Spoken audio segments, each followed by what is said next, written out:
Long before cities, before language, before even the idea of human, the earth belonged to giants. Deep in the shadowed jungles of ancient Africa, a creature once ruled, vast, towering, and unstoppable. Its name was Gigantopithecus, the largest ape ever to walk the earth. But one day, from the dust of survival, a new challenger appeared. Small, fragile, but armed with something no beast had ever known: intelligence. This is not a story of predator and prey. It's the story of a turning point, the moment when courage met fear, when teamwork replaced panic, and when Homo habilis, the first of our kind, took its first stand against the wild. The clash that followed would echo for ages, shaping the destiny of all humankind. For in the fall of a giant, the spark of humanity began to rise. Tonight, you will witness that ancient battle, the birth of invention, the triumph of unity, and the dawn of our species' greatest weapon: the power to think. This is Gigantopithecus versus Homo habilis, the rise of intelligence. Welcome to the beginning of us. In the midst of prehistory, time moves differently. The earth breathes with the pulse of creation, a world untamed, drenched in heat, life, and silence. Through the dense canopy of an ancient jungle, rays of sunlight cut through drifting vapor, revealing movement in the shadows below. Here, Homo habilis, the early humans, make their journey, wooden spears in hand. Their eyes scan the wilderness. Every rustle, every whisper could mean survival or death. They are not the lords of this world yet. They are learners, wanderers, dreamers on the edge of extinction. Each day is a test written by nature itself, a struggle between hunger and hope. But beyond the vines and ferns, a colossal presence stirs, unseen, unheard, but near. Gigantopithecus, the giant ape of legend. Standing more than 8 feet tall, muscles rippling beneath a shroud of matted fur, its sheer power bends the forest to its will. It does not hunt for sport, it rules by presence alone.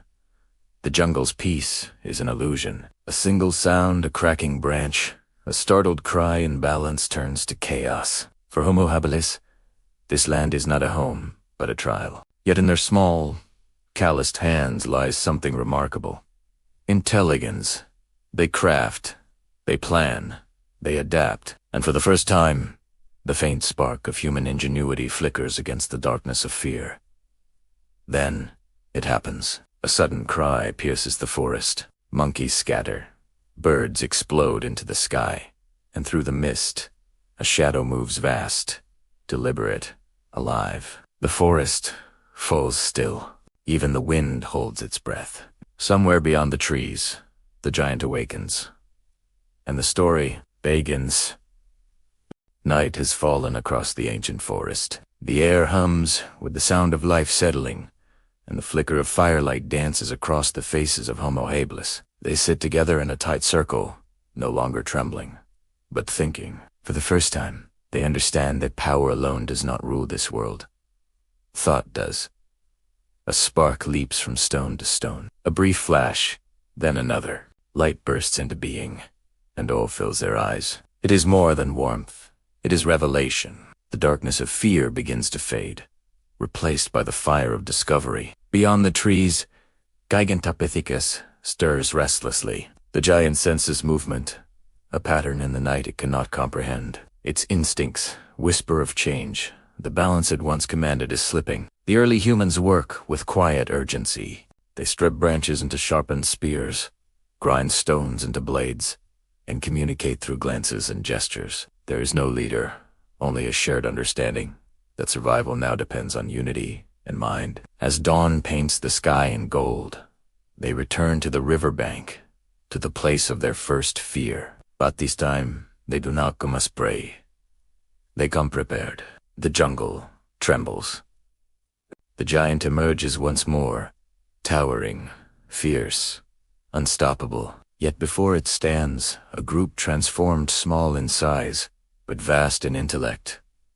Their hands hold more than weapons. They hold pup. In T's moment, humanity takes its first step towards mastery over nature. The war of strength becomes the war of minds.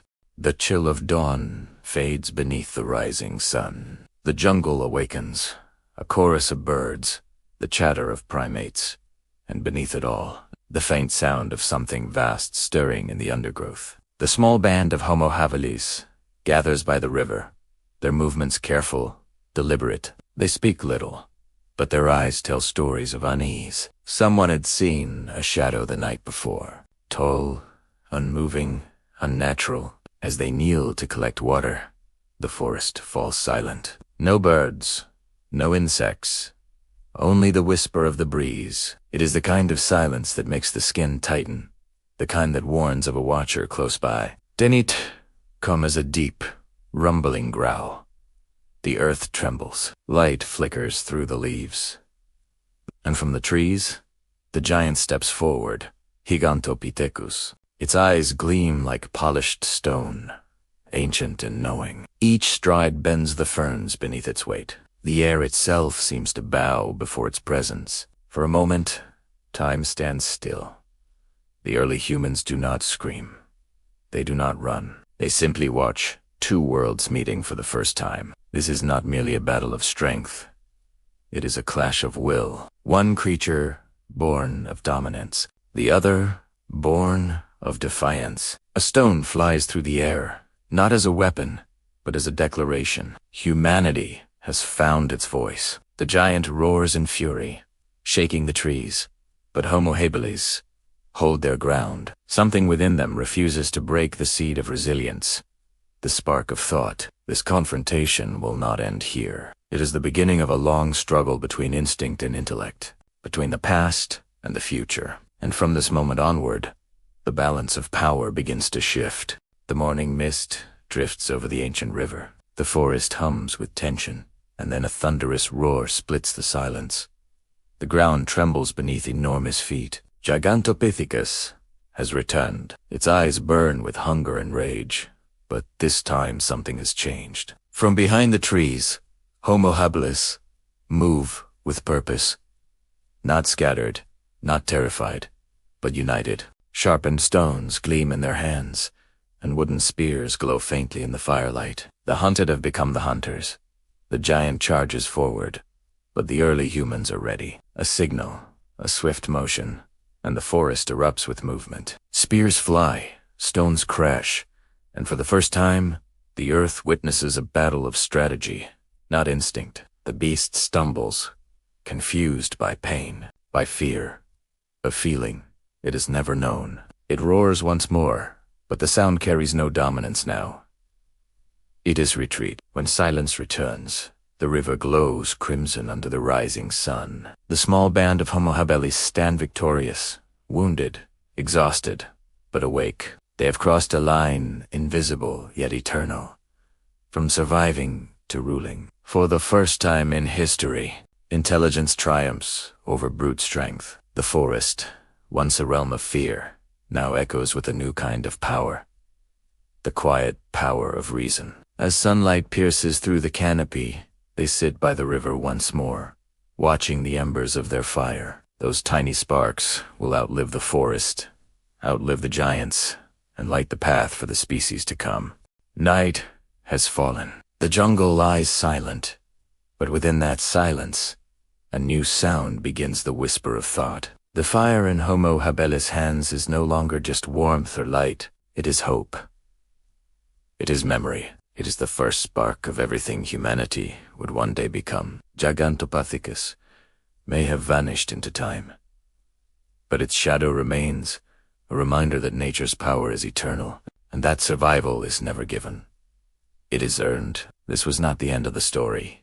It was the beginning of ours. From this riverbank, from this moment of fear and courage, the long march of humanity began, and that fire, that tiny flame, still burns in every human mind today. Because in the fall of a beast, the soul of mankind began to rise.